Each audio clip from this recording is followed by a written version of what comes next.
mas'uuliyiinta maamulka gobolka Sanaag iyo kuwa degmada Ceergaabo ayaa deegaanka Jidle ee degmada Ceergaabo waxay ka soo afjareen isla markaasina heshiis ka gaadheen colaad sababtay dhimasho iyo dhaawac taasi oo u dhaxaysay laba beelood oo walaala kuwaasi oo wada deegaanka biyo guduud ee gobolka Sanaag qoorana waxa qodobadii heshiiskaasi labada beelood gaadheen halkaasi ka akhriyay taliyaha qaybta booliska gobolka Sanaag Axmed Saciid Garoor waxay labada beelood ee bariga iyo Nuux Umar gaadheen heshiis dhameystiran oo ku saabsan dhammaan arrimaha ku xeeran labada marxuum oo hoos waana sida tan heshiisyadaasi qisaastii uu waliyo damku ka saamaxay Cabdisalaan Axmed Xasan wuxuuna ku bedeshay diyo qodobka labaad marxuum Cabdilqaadir Maxamed Cumar waxay beesha bariga iyo ka bixinaysaa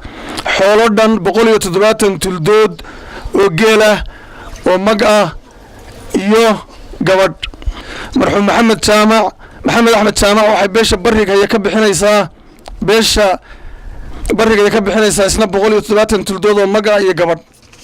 geela laga bixinayo labada marxuum guud ahaan wuxuu dheeyahay 340 tuldood sidoo kalena waxa halkaas hadalka isaga daba maray madax dhaqameed odayaal wax garad ka soo jeeda labada beelood ee halkaasi ku heshiiyay kuwaasi oo cadeeyay inay ku dhaqmayaan qodobada ka soo baxay shirkaasi halka kan hadda waan dhageysanayay go'aamada ka dhacay oo ay ku heshiiyeen labada beelood oo halka laga magacaabay marka aan ku horeeyo xagga beesha Nuux Umar anigu ku hadlay afkayga gaarka ah iyo afkii beeshaba sida go'aamada loo sheegay ayaan u qaadanay biyo guduud ee dhex martay labada beelood Nuux Umar iyo Bariig Haye sida ay xuseen ama lagu xusay qodobadii laga akhriyay waraaqaha labada beelood way ka heshiiyeen tan waxa weeye waa la heshiiyay laba beelood halka ku heshiisay waa heshiiyeen heshiiskii aanu 6 bilood u fadhinay oo nimanka xigtada ku sugaynay oo ay yimaadeen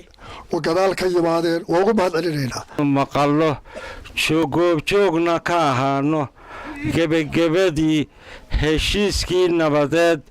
ee laga gaadhay shaqaaqadii ka dhacday biyo guduud oo maanta aynu doonayno inaynu gacmaha isku qabsano dhacay heshiiska aad maqlayseen qodobadiisa waxaanu ka ahayn goobjoogayaashii xirayaasha ahaa labada dhinac u kala ahaa xirayaasha hawshaasi tani way noo dhamaatay laakiin hal laga tashado biyo guduud nabadeynteedii inaan loo kala dareerin in la samro oo la dhameeyo dhibaatada ba dadku isu dheeriya aynu gaadhnay maamulahaan iyo qabiilahaanba waxaanu u gudbi doonaa insha Allah wajigii labaad oo maksoo ururintii iyo intii dambe xaalkii iyo boqorka muxuu ahaa intuu sheegay biyo guduud gacan marinteedii marka waxaan leeyahay tan waa la aqbalay aad baan yar soo dhaweynaa marka xiga dhammaan waxaanu maartay aan soo dhaweynaa labada beelood walaalaha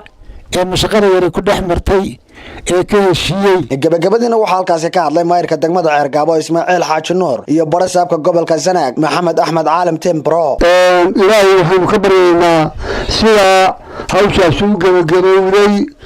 inay ku dhamaato oo waxba ka soo noqon eerka wadamada ku dhacday ee sabirtay ilaahay waxba lagu bedelo ayuu qabanaasiyo waliba gobosha dhigtay inta nabadda raadiyeysay ee ku qarash garowday inta uu dhabar dhigtay ee halkaa joogtay ee ku talagalay nabadda dhaliyana ilaahay waxroon iyaguna ugu bedelaan aan soo saamaxno ninka cawsha wax ku haysto iska siidaa shaydaanka iska naara cud billahi min shaytaan rajim cidii qacanta ku dhacday ee iyadoo muddo maqnayd in soo ajiibtay maantana go'aamadeena qaadatay ilaahay waxaynu ugu baryaynaa inuu cisi iyo sharaf iyo karaamo u siyaadiyo qoon barigeeya ee gogosha dhigtay